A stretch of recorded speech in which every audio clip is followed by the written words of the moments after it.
देखिए, अभी तक क्या है कि जो आप काम कर रहे हो ये भी काम आपको नहीं करना है।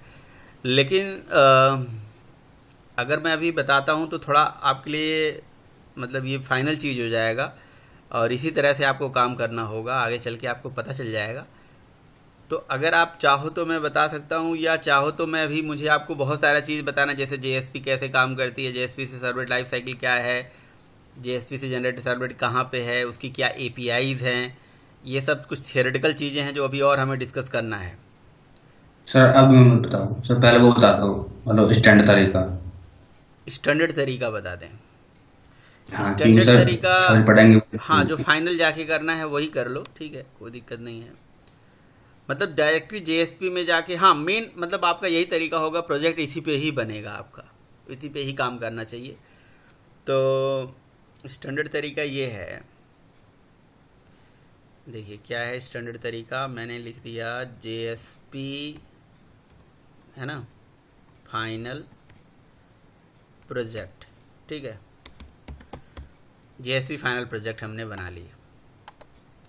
स्टैंडर्ड तरीका क्या है जेएसपी पे काम करने का, वो ये है कि जो जेएसपी का ये कनेक्शन वाला कोड था, ये तो कॉपी कर लीजिए आप, ठीक है। ये कॉपी करके एसआरसी में डाल दिया, पहला चीज़। दूसरा चीज़ आपको और क्या चाहिए, लिव लाइब्रेरी चाहिए, ये कनेक्शन, वो यहाँ पे डाल दीजिए, दो चीज़। तीसरा चीज़ है आपका ये बूट स्ट्रैप, और ये जितने HTML हैं और JSP है, इसको भी कॉपी कर लेता हूँ, ये लीजिए, ठीक है। चलो इसमें से JSP को डिलीट मार देता हूँ, JSP की ज़रूरत नहीं है हमें, या रहने देता हूँ, बस वो कोड हटा देता हूँ जो कोड इसके अंदर लिखा हुआ था। अब जैसे ये JSP थी ना, इसमें कोड बहुत सारा लिखा हुआ है, ये पूरा कोड चलो हटाऊंगा, कुछ नहीं, अभी अपने आप सही कर दूंगा, आपको समझ में आएगा। तो स्टैंडर्ड तरीका क्या है भाई, आपकी रजिस्टर HTML है, इसकी रिक्वेस्ट रजिस्टर JSP पे जाएगी, गई, रजिस्टर JSP पे आ गए। रजिस्टर JSP में हमने सारा डेटा गेट कर लेते थे, डेटा स्टोर कर लेते थे, ऐसा नहीं करना है आपने यहाँ पे SRC में एक क्लास, एक फ़ोल्डर बनाना है, अलग से एक पैकेज बनाना है, और एक क्लास भी बनाना है, बल्कि क्लास और पैकेज एक साथ बना लीजिए। ये क्या है, क्लास है, पैकेज का नाम हटा दीजिए और यहाँ पे रख दीजिए, इसको मॉडल भी लिख सकते हैं या बीन्स भी लिख सकते हैं, आपकी इच्छा है। बीन्स लिख देते हैं, जावा बीन लिख देते हैं, जैसी आपकी इच्छा है, जो आप लिखना चाहो। और इस क्लास का नाम देते हैं हम REGI रजिस्टर बीन, ठीक है। तो ये रजिस्टर बीन बन गई आपकी, ठीक। और इसी तरह से एक क्लास और बना लीजिए, और पैकेज का नाम रख दीजिए डाओ, और यहाँ पे रख दीजिए REGIST या रजिस्टर डाओ, ठीक है। तो स्टैंडर्ड तरीका यही है। रिफ्रेश कर दीजिए इसे। तो अब आप देखिए कितनी सारी चीज़ें हो गई, क्लोज कर दीजिए। अब आपकी एक बीन हो गई, एक डाव हो गया, एक कनेक्शन हो गया, और एक आपका ये तो HTML वगैरह JSP वगैरह है ही। तो ये स्टैंडर्ड तरीका है प्रोजेक्ट का, ऐसे ही काम होगा, ठीक है। मतलब हर एक काम के लिए SRC में अलग अलग फाइलें फोल्डर बनाइए। अब बीन तो समझ ही रहे हो आप, जो डाटा को होल्ड करके रखेगा। अब हम करेंगे क्या कि जो इस HTML से डेटा आएगी, इस HTML से जो डेटा जाएगी, इस डेटा को JSP में गेट करेंगे, और गेट करके इस बीन में स्टोर करना चाहिए। ये स्टैंडर्ड तरीका है, ठीक है। तो ये रजिस्टर्ड और JSP थी। तो फिर आपने कहा इंसर्ट की क्वेरी किस में लिखेंगे, ये वाला क्वेरी, ये जो कोड लिखा हुआ था ये, तो ये कोड हम लिखेंगे आपके डाओ के अंदर, रजिस्टर डाओ के अंदर, समझ रहे हो, इसमें लिखेंगे पब्लिक वाइड सेव, सेव नाम से मेथड मैंने बना दिया और यहाँ पे ये सारा लॉजिक डाल दिया, हटा दिया वो। ठीक है, यहाँ पे बहुत सारी चीज़ें जो इंपोर्ट हुई हैं हटा दीजिए, ज़रूरत तो है नहीं किसी की। ठीक है, तो और मज़ेदार तरीका क्या है JSP में कि अगर आप ये चाहते हो, देखो एक बड़ा स्टैंडर्ड बात बता रहा हूँ, बहुत ही इंपॉर्टेंट क्लास चल रही है इसलिए ध्यान से सुनिएगा। यहाँ से ये जो नेम है, ये जो ईमेल है, फ़ोन नंबर है, पासवर्ड है, इसी नाम से बिल्कुल डिट्टो नेम से आप अपने रजिस्टर बीन में क्या बना लीजिए, प्रॉपर्टीज़ बना लीजिए। प्रॉपर्टीज़ यहाँ पे डिक्लेयर कर लीजिए। तो ये एक नेम हो गया। ठीक है, फिर आपका ईमेल हो जाएगा, फिर आपका फ़ोन नंबर हो जाएगा, और क्या था, नेम, पासवर्ड। ये 4 फील्ड जो है बिल्कुल इसी नाम से डिट्टो सेम नेम से हमें बना लेना है। ठीक है, बिन तो समझते ही हो गए आप लोग, इसलिए मैंने यहाँ पे string string string name, email, phone number, password, ये बना लिया हमने 4 फील्ड। और इसको हमने प्राइवेट डेटा बना लिया। देन ऐसे सेलेक्ट करके राइट क्लिक करके सोर्स में जाके यहाँ से बना लिया जनरेट सेटर एंड गेटर। ये हमारा सेटर गेटर बन गया। ठीक, पहला काम। तो अभी तक क्या हो रहा था, अभी तक HTML से रिक्वेस्ट डायरेक्टरी JSP पे जा रही थी। अब HTML से रिक्वेस्ट JSP पे ही जाएगी, लेकिन इस JSP में कुछ ऐसा कोड लिखना होगा जिससे हमारा बीन का ऑब्जेक्ट बन जाए, है ना। तो उसके लिए एक एक्शन टैग शुरू हो जाएगा, वो एक्शन टैग की कहानी शुरू हो जाएगी। एक्शन टैग यहाँ से पिक्चर में आ जाएगा।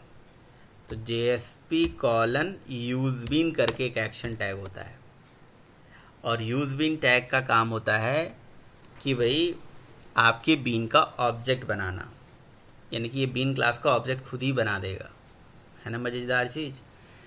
और बस आप अपनी क्लास का नाम बता दीजिए। तो मैंने क्लास का नाम बता दिया कि बीन्स पैकेज के अंदर ये जो रजिस्टर बीन है उसका ऑब्जेक्ट बना देना भाई। तो कहता है कि ठीक है मैं ऑब्जेक्ट बना दूंगा, तो रखूँगा कहाँ, किस वेरिएबल में, इसका ऑब्जेक्ट की रेफरेंस आईडी। तो रेफरेंस आईडी को एक काम करना REG वेरिएबल में रख देना।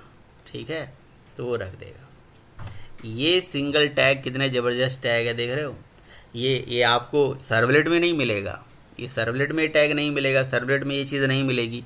अगर सर्वलेट में यही काम करना हो कि भाई आपका डेटा HTML से आ रहा है JSP पे, JSP डेटा डालना है बीन में, है ना, तो ये जो बीन है यही मॉडल है। और ये समझ लो ये काइंड ऑफ MVC बन रहा है आपके लिए, ये MVC बन रहा है, समझ रहे हो।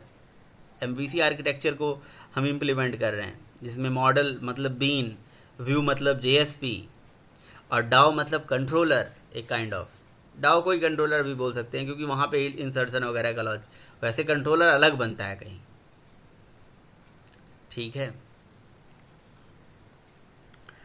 बाकी तो डिटेल में हम पढ़ेंगे, अभी तो हम प्रैक्टिकल कर रहे हैं, पढ़ने के लिए तो बहुत कुछ है अभी। ये यूजुअली ये बताना नहीं चाहिए, लेकिन मैं आज आपको पहली बार मतलब ये अभी बता रहा हूँ, आगे बताना चाहिए। ओके, तो ये टैग समझ में आ गया क्या कर रहा है। ये एक्शन टैग है। जब आपका HTML से रिक्वेस्ट इस JSP पे आएगी तो ये इस क्लास का अपने आप लोडिंग कर देगा, इसका ऑब्जेक्ट बना देगा, और ऑब्जेक्ट बना के इस वेरिएबल में डाल देगा, अपने आप क्लास का ऑब्जेक्ट बन गया, ख़त्म कहानी। देखना चाहते हो ऑब्जेक्ट, प्रिंट कर लो out.println में REG को आउट, इसका ऑब्जेक्ट प्रिंट करके दिखा देगा। कुछ पूछना है तो तुरंत पूछ लेना, बाद में ना पूछना कि क्या हो गया क्या नहीं हो गया। मैंने ये बता दिया, अभी पूछना है तो पूछ लो। ठीक है, अब मुझे क्या करना सर है। हाँ, सर ये जो आईडीएस है उसका हुआ है ना सर, रेफरेंस वेरिएबल है सर ये। रेफरेंस वेरिएबल है। ओके। एचटीएमएल पेज से जो डाटा जाएगा वो जाएगा कहाँ पर सर, बिन क्लास में? हाँ, बीन क्लास में जाएगा। उसका बाद जाएगा जी जीएसपी रजिस्टर जेएसपी में? नहीं नहीं नहीं नहीं नहीं, अभी तो डेटा कहीं कुछ नहीं गया। अभी जो मैंने आपको पढ़ाया वो ये पढ़ाया कि आपकी HTML से रिक्वेस्ट जाएगी रजिस्टर JSP पे, और रजिस्टर JSP में मैंने बीन का ऑब्जेक्ट बनाने का लॉजिक लिख रखा है। इतना मैंने पढ़ाया बस। अच्छा। हाँ, समझ में आया बात। हाँ सर। अब मुझे क्या करना है, इस HTML फॉर्म से आने वाला सारा डेटा गेट करना है और बीन में ले जाके सेट करना है। ठीक है, तो मैं अब मैं यहाँ पे लगाऊंगा स्क्रिप्टलेट टैग। अब मैं यहाँ पे लगाऊंगा स्क्रिप्टलेट टैग, ऐसे लगा दिया। और लगाने के बाद यहाँ पे मैंने लिखा रजिस्टर डॉट सेट प्रॉपर्टी। ठीक है, अब ये देखो सेट प्रॉपर्टी लिखा हुआ है। नहीं, पहले मुझे क्या करना पड़ेगा, रिक्वेस्ट डॉट गेट पैरामीटर से सारा डेटा गेट करना पड़ेगा और फिर ये सेटर मेथड में ले आके सेट करना पड़ेगा। सही है गलत, बोलो भाई। सही है सर। सही है ना, लेकिन ऐसा करने की ज़रूरत नहीं है आपने। ये काम कॉम्प्लेक्सिटी का हो गया। JSP में एक टैग होता है और एक्शन टैग का ही नाम है। आपको लिखना है JSP कॉलन सेट प्रॉपर्टी, और प्रॉपर्टी का नाम दे दीजिए star. Property name equal to star, property का नाम name equal to star. Okay, name property equal to REG दे दीजिए और यहाँ पे स्टार लगा दीजिए। और भी टैग होता है क्या, ज़रा देखूँ मैं। परम होता है, वैल्यू होती है, मुझे लग रहा है प्रॉपर्टी ही होता है। इन दोनों में से एक ही होता है। चलो ठीक है, ख़त्म कहानी, हो गया।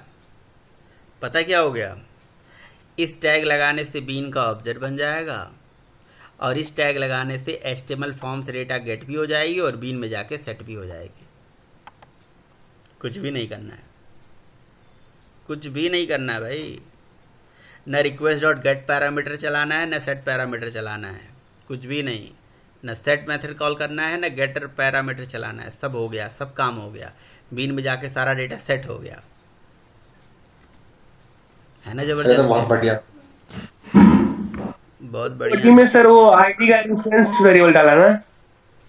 हाँ, ID में रेफरेंस वेरिएबल है ये। तो पहले ज़रा इतना देख लें कि इतना हुआ या नहीं हुआ, है ना। इतना ज़रा देख लें ये चल रहा है कि नहीं चल रहा है कोड।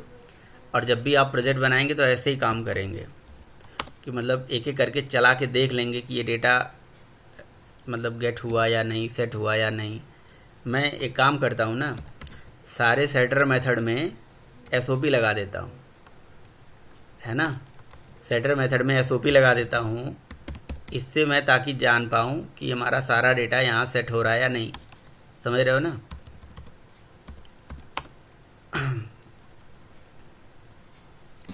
वैसे आप ये काम करो या ना करो, बट मैं इसलिए कर रहा हूँ, मुझे इंश्योरिटी नहीं है कि ये हुआ भी होगा डेटा सेट।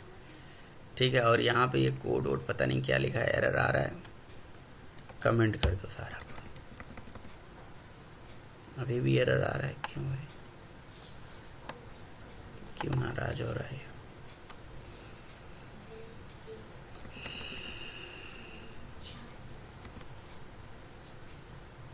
सर वो ब्रैकेट कर दिया है। तो ब्रैकेट क्या है, ब्रैकेट एक और लगेगा। सर अच्छा, मेथड यस का सर एक और। निकल ठीक है, तो ज़रा इसको चला के देखते हैं।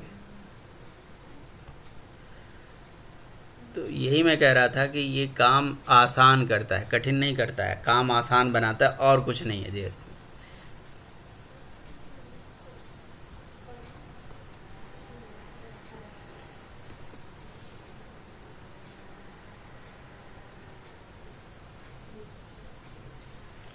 ठीक है, यहाँ गया, नेम डाला, email, mobile number, register. Problem आ गई ना? मुझे पता है प्रॉब्लम कहाँ है। प्रॉपर्टी इक्वल टू स्टार लिखना पड़ेगा मुझे लग रहा है, और नेम इक्वल टू REG लिखना पड़ेगा। मैंने उल्टा लिख दिया, ये मैं कंफ्यूज हो गया ना इसमें। बहुत दिन बाद इसे देख रहा हूँ मैं, तो इस वजह से दिक्कत आ गई है। कोई बात नहीं,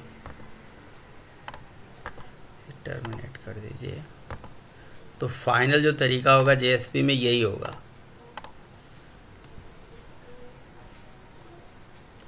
फाइनल अप्रोच यही होगा।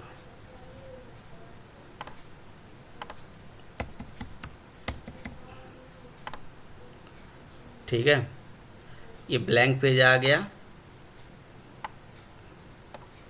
बोलो भाई, आ गया कि नहीं आ गया सारा डेटा? यानी कि देख लो ना, टैग का कितना बड़ा खेल है। टैग से क्या क्या हो जा रहा है यार, कितने लाइन का कोड बच गया आप सोच नहीं सकते हो, है कि नहीं? तो आगे जितने भी टॉपिक पढ़ते हो, जितने हाई लेवल पे चीज़ें पढ़ते हो, वो काम आसान बनाते हैं, कठिन नहीं बनाते हैं। जितनी भी चीज़ें कहते हो ये हम टेक्नोलॉजी पढ़ रहे हैं, अच्छा ये सर क्या है, ये फ्रेमवर्क क्या होता है, वो फ्रेमवर्क क्या होता है, ये चीज़ क्या है, वो सब नए चीज़ें, नया स्टैंडर्ड तरीका अगर बनाया गया होगा कुछ, तो जादू नहीं बनाया गया होगा। काम को आसान करने के लिए बनाया गया होगा, कठिन करने के लिए नहीं। लेंथ ऑफ कोड को रिड्यूस करने के लिए बनाया गया होगा वो सारा चीज़, सारा टॉपिक। अब मैंने यहाँ से सारा SOP हटा दिया जो बनाया था मैंने। ठीक है, तो बताओ यहाँ पे अब देखो यहाँ पे हुआ क्या। जब हमने प्रॉपर्टी इक्वल टू स्टार लिखा तो इसका क्या मतलब हुआ? प्रॉपर्टी इक्वल टू स्टार का मतलब ये क्या करता है, ये रन टाइम पे चेक करता है कि भैया नेम वाली फील्ड की वैल्यू को, यानी कि इस वाले फील्ड को उठाता है और इसका नाम चेक करता है, इसका नाम, इसका नाम, इसका नाम, इसका नाम, सबका नाम चेक करता है। तो जो नेम, जिसका नाम नेम है उसको सेट नेम में डाल देता है, जिसका पास है उसको सेट पास में डाल देता है, ईमेल है सेट ईमेल में डाल देता है। तो ये स्टार का मतलब यही होता है। स्टार का मतलब नेम वाली वैल्यू नेम में डाल दो, ईमेल वाली वैल्यू ईमेल वाले सेटर में डाल दो, ये इसका मतलब है। नहीं तो प्रॉपर्टी नेम, अगर मैं मैनुअली लिखूँ प्रॉपर्टी इक्वल टू नेम, तो नेम में ही वैल्यू डालेगा ये। एज, तो अब एक ही करके क्यों कॉल करेंगे? स्टार का मतलब हो गया कि सारी वैल्यू एक साथ चली गई, लेकिन किस प्रॉपर्टी में गई वो नेम में आपको देना पड़ेगा कि भैया इस बीन के ऑब्जेक्ट में प्रॉपर्टी इक्वल टू स्टार, यानी कि इस बीन के ऑब्जेक्ट में ये सारा नाम उठा के एक ही करके डाल दो। समझ में आई बात? तो वो इस तरह से काम आपका आसान हो जाता है। हो गया। अब क्या करिए, यहाँ तक के कहानी समझ में आ गया? इस दोनों टैग में कोई लाइन नहीं समझ में आ रही तो मैं बता। सर 3 वाला समझ नहीं है, ये जो स्टार प्रॉपर्टी सेंटर, तो स्टार का मतलब बता तो रहा हूँ कि आपके फील्ड में आपका जो HTML है, उस HTML में इसका नाम क्या है, नेम, इसका नाम है ईमेल, इसका नाम है फ़ोन नंबर। अब इसी नाम से अगर आपने प्रॉपर्टी बना रखी है बीन में, जो कि हमने बना रखी है, तो प्रॉपर्टी इक्वल टू स्टार का मतलब नेम वाला डेटा इस नेम में, यानी कि HTML में देखो, HTML में ये नेम है और बीन में ये नेम है, HTML में ये ईमेल है और बीन में ये ईमेल है। तो अच्छा, स्टार का समझ में आ मतलब गया। ये हो गया कि नेम वाला डेटा नेम में, ईमेल वाला डेटा ईमेल में, और सारा मतलब एक एक करके उसके करस्पॉन्डिंग सेटर में ले आके डेटा को सेट कर देना है। ये स्टार का मतलब। ठीक ठीक है, बस खत्म। फिर sir name is equal to reg दिए यहाँ पर। ये नेम इक्वल टू रेक का मतलब होता है कि किस बीन के ऑब्जेक्ट में डेटा सेट करना है। तो ये रेग जो है यही वाला नाम है, इस बीन के ऑब्जेक्ट में डेटा सेट करना है। तो अगर ये ऑब्जेक्ट नहीं होगा तो कहाँ डेटा सेट करेगा? ऑब्जेक्ट तो बताना पड़ेगा ना कि किस ऑब्जेक्ट की प्रॉपर्टी में डेटा सेट करना है। अगर ये होता ही नहीं तो फिर कैसे पता चलता है कि मुझे इसी बीन में जाके डेटा सेट करना है? उस बीन का रेफरेंस आईडी ये है, उस रेफरेंस आईडी में ये डेटा सेट करना है। एसओपी में प्रिंट कर लो, आउट डॉट प्रिंट में प्रिंट कर लो, आपको पता चल जाएगा कि ये रेग कुछ और नहीं है। Out dot print L N REG print करोगे तो वो आपका बीन का ऑब्जेक्ट प्रिंट करके दिखा देगा। ये डायरेक्टली ऐसे नहीं लिखेगा, स्क्रिप्टलेट टैग में लिखेगा। ठीक है, बोलो।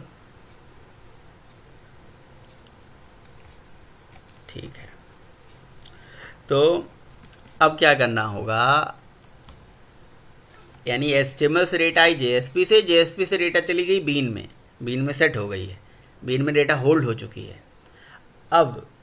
अब आपको डेटा इंसर्ट क्वेरी लिखनी है, डिलीट क्वेरी लिखनी है, जो भी क्वेरी लिखनी है। अब आप क्या करिए, उसके लिए अपने डाओ को कॉल करिए, डाओ का ऑब्जेक्ट बनाइए। जैसे आपने इस बीन का ऑब्जेक्ट बनाया है, ऐसे ही आप डाओ का भी ऑब्जेक्ट बनाइए। आप लिखिए डाओ डॉट रजिस्टर डाओ, हाँ डाओ डॉट रजिस्टर डाओ, अपने आप आ गया यार, और इसमें लिख दिया REG डाओ। ठीक है, तो ये रजिस्टर डाओ का भी ऑब्जेक्ट बन जाएगा। ऐसे बन गया ऑब्जेक्ट। अब रजिस्टर डाओ के अंदर रजिस्टर डाओ का सेटर मेथड चला दीजिए। आप लिखिए REG DAO dot save method चला दीजिए। सेव मेथड बनाया था ना मैंने उसके अंदर ये, और उसमें पास कर दीजिए इस रजिस्टर बीन का ऑब्जेक्ट। ऑब्जेक्ट तो समझते ही हो आप, ऑब्जेक्ट क्या होता है, ऑब्जेक्ट में डेटा होता है। तो वो डेटा यहाँ पे आ जाएगी, और यहाँ पे आ गई रजिस्टर बीन के पास डेटा, रजिस्टर बीन का डेटा, मतलब बीन का ऑब्जेक्ट यहाँ पे आ गया। तो कहानी क्या हुई, फिर से समझिए। कहानी हुई कि डेटा गेट हुआ, बीन में सेट हुआ, बीन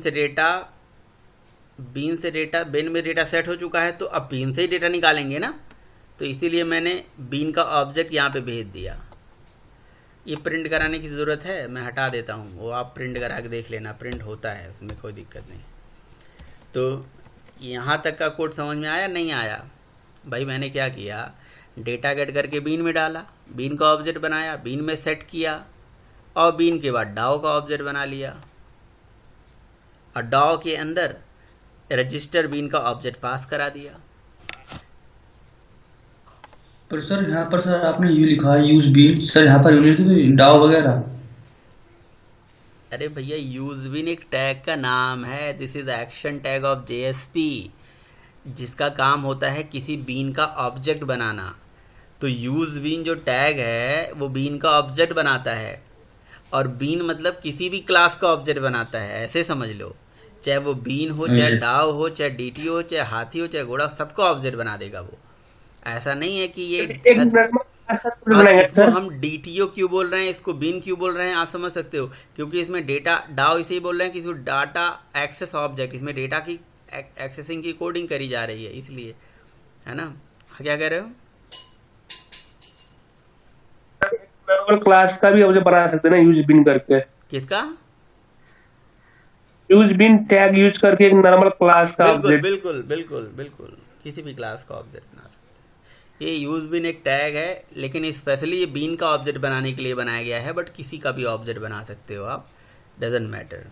यस यस यार, इसके अंदर क्या है, इसके अंदर टैग हैंडलर होगा, एक टैग होगा, इस टैग के अंदर वो कोडिंग करी गई होगी कि ये क्लास का नाम दे रहे हो, तो ये क्लास को रन टाइम पे क्लास डॉट फॉर नेम से लोड करता होगा, न्यू इंस्टेंस से ऑब्जेक्ट बना देता होगा, उस ऑब्जेक्ट की आईडी को आईडी वेरिएबल में डाल देता होगा, है ना। ये तो अंडरस्टूड है। मतलब इंटरनली तो वही डायनेमिकली क्लास को लोड करता होगा, है ना, न्यू इंस्टेंस से ऑब्जेक्ट बनाता होगा और आईडी में दे देता होगा आपको। तो ये बताओ, इतनी बात समझ में आई? और बताइए सर, ये सेव मेथड में आप जो रजिस्टर बीन का ऑब्जेक्ट भेज रहे हो, हाँ, तो ये सेव मेथड तो डाउ में जाके आप एक बार डाउ में जाइए, रजिस्टर डाउ। अब बिल्कुल रजिस्टर डाउ में बाद में जाएंगे, पहले ये बताओ इतना क्लियर हो गया? रजिस्टर डाउ का ही खेल है अब। अगर इतना क्लियर हो गया तो फिर रजिस्टर डाउ में इंसर्ट क्वेरी लिख देंगे, डेटा गेट करेंगे, इंसर्ट क्वेरी करेंगे, वहां से डेटा रिटर्न कराएंगे, रिटर्न वैल्यू JSP में आएगी और JSP में प्रिंट करा देंगे, व्यू करा देंगे, है ना। स्ट्रिंग मैसेज, बस यही करने वाले हैं। वो मैं जाऊंगा, वहाँ तक नहीं जाऊंगा अभी, पहले इतना आपको समझ में आ गया तो बताओ मुझे।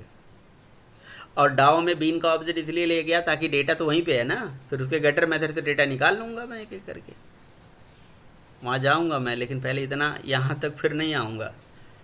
हाँ सर। हाँ सर। तो डाओ में आ गया मैं। डाओ में आ जाने के बाद बस कुछ भी नहीं करना है। कनेक्शन प्रोवाइडर का कनेक्शन का कोड वही होगा, सब कुछ वही होगा। यहाँ से यहाँ तक का कोड अनकमेंट कर दिया मैंने। कनेक्शन, ये कनेक्शन हमें इंपोर्ट करना पड़ेगा। कर दिया import. Request dot gate parameter चलाना ही नहीं है। कौन चला रहा है यहाँ? रिक्वेस्ट डॉट गेट पैरामीटर चलाना ही नहीं है, कनेक्शन प्रोवाइडर चलाना है। कनेक्शन आ जाएगा, इंसर्ट क्वेरी चलेगी। ठीक है, insert into table name values. अब ये जो वैल्यूज़ यहाँ नेम लिखा हुआ है, तो ये बीन में तो डेटा आया है, तो यहाँ से मैं लिख दूँगा बीन डॉट गेट नेम। ठीक है, तो यहाँ अपने आप उस गेटर मेथड से नेम आ जाएगा। ठीक है, गेट ईमेल, ईमेल आ जाएगा। बीन डॉट गेट, ये क्या था? पासवर्ड, फ़ोन नंबर था, पासवर्ड था, फ़ोन नंबर था। और bean dot get, sorry, bean dot get password. यहाँ से ये प्रिपेयर्ड स्टेटमेंट। ठीक है, बाकी यहाँ से यहाँ पे कुछ भी नहीं, ये सब कुछ भी नहीं।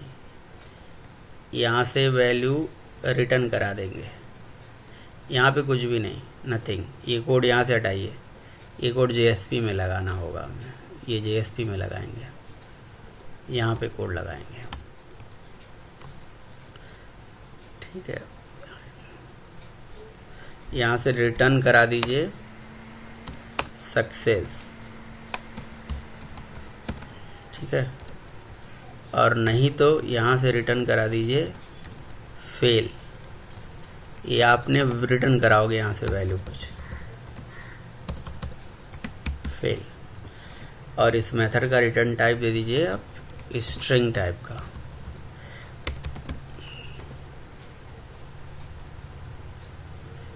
और ऐड कर देंगे रिटर्न स्टेटमेंट, यहाँ से फेल। तो सक्सेस तो एक ही केस में जाएगा, अगर डेटा सक्सेसफुली डेटाबेस में स्टोर्ड हो गया, खत्म। और बताइए।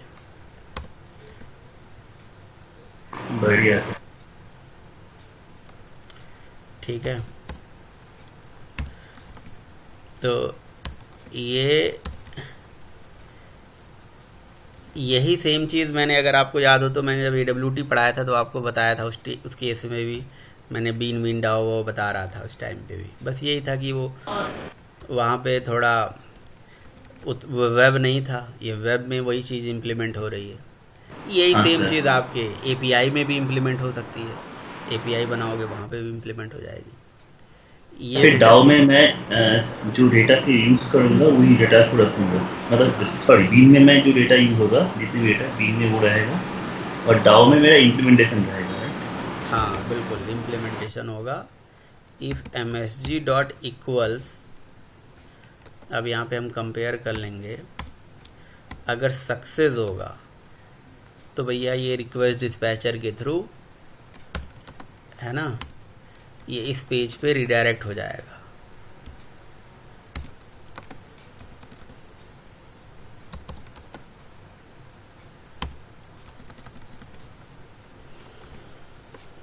क्या है multiple annotation found is this line.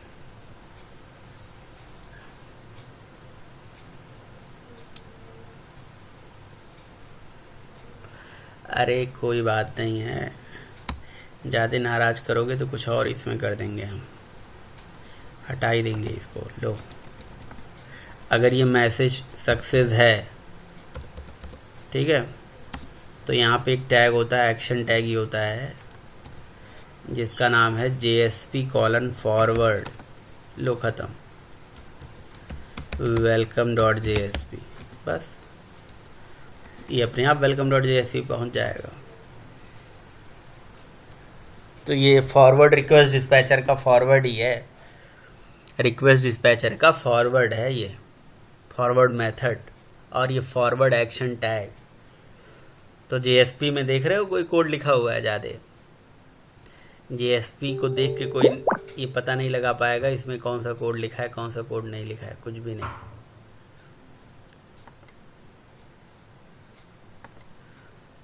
आप प्रोजेक्ट को अब रन कर दीजिए।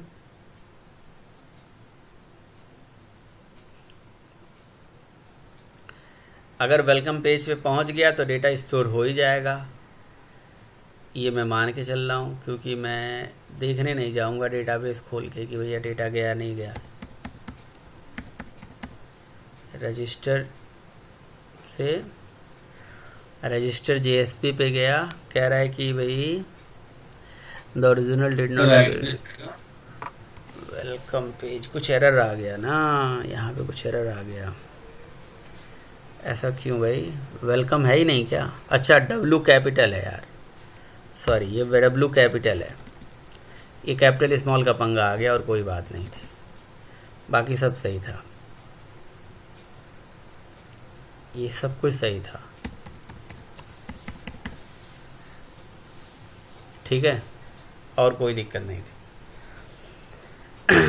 तो ये है, ये इस तरह से काम करना है आपने, फाइनल प्रोजेक्ट आपका यही है, इस तरह से आपको अपना प्रोजेक्ट डेवलप करना है।